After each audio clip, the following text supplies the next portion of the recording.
Why do you keep eating things you know you shouldn't be eating? It's not just willpower, it's deeper than that. It's about your relationship with food. Yeah, life is full of relationships. And the most important relationship is your relationship to yourself, because it includes and influences other relationships, like your relationship with the present moment, your relationship with your friends and with your family, with your body and your mind. You know that feeling of wanting to eat a cookie or something, but knowing you shouldn't, but really wanting it anyway. That feeling is you fighting you. It's like one part of you is a strict parent and the other part is a repressed and, well, rebellious child. This dynamic, of course, isn't ideal, but a lot of people have it. Probably you can guess why a lot of people have this. Imagine you are both the driver and the front seat passenger of a car. Yeah, the driver, you could also see it as, well, your emotional self, your animal instincts. And the front seat passenger, you could see it as your rational self, your conscious self, the feeling of you. The driver is in control, but it's focused on the road. It needs some direction.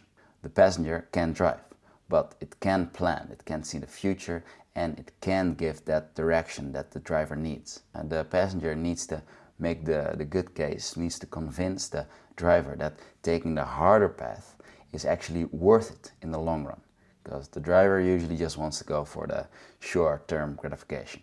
There are some examples for good and bad relationships with yourself. Yeah, you could think about, well, a master and slave relationship. Yeah, you just tell yourself what to do, what it has to do, and if you don't, there's going to be punishment. Well, it works. It can work sometimes for short periods. Some people might have achieved very great things with this, but I think we can all agree that this is not ideal in the long term. And even the strict parent and the rebellious child. Well, it's logical. Sometimes a strict parent, they need to have some ground rules. Otherwise, the child might hurt themselves. Something really bad will happen, of course.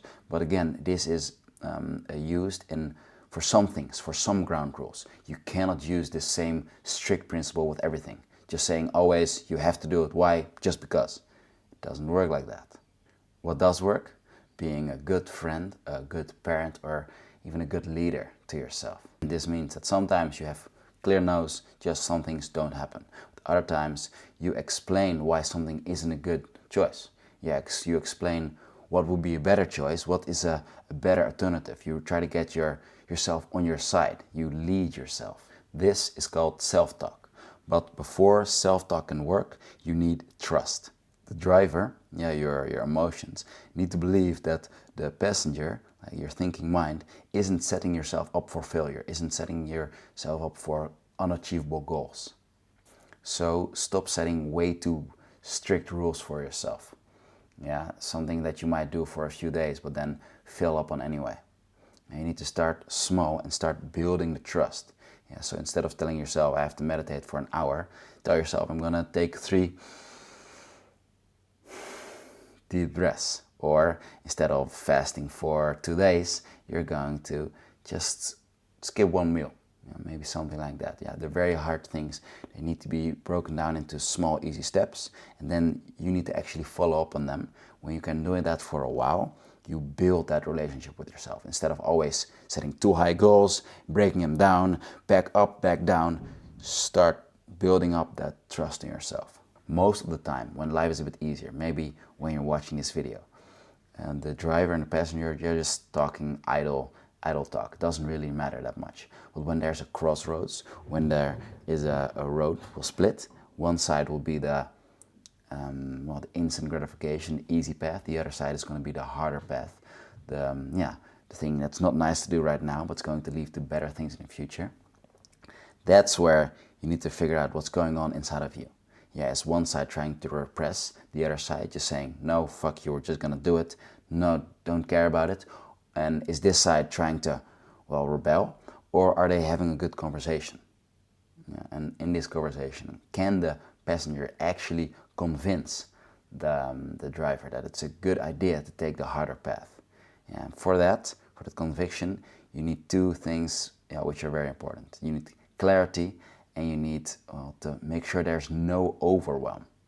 Some less ideal ways of thinking are going to be, well, if I finish this now, I'm going to be rich someday. Everything will be better. It's a bit vague. Or I have so much to do. If I don't do it right now, if I don't do it today, I'm going to be drowning in debt and everything is going to go wrong. Yeah, this is not actually a good way of convincing yourself to do something.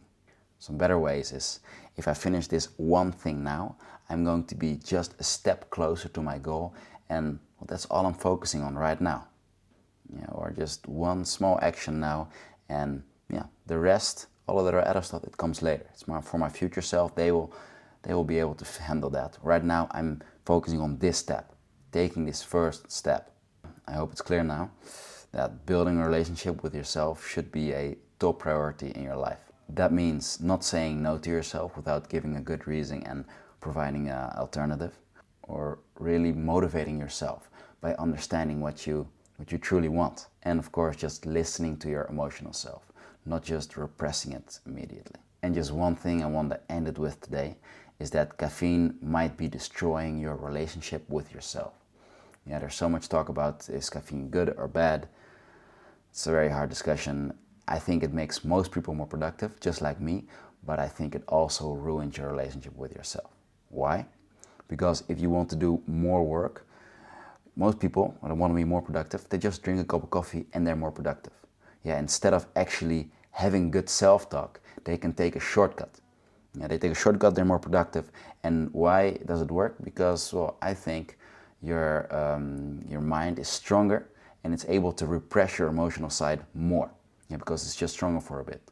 But of course, it wears off, the caffeine. Yeah, and then, well, then you have a emotional side that feels a bit beaten up, doesn't feel strong anymore. It loses some trust, of course, and it just wants to do exactly the opposite of what your thinking mind wants.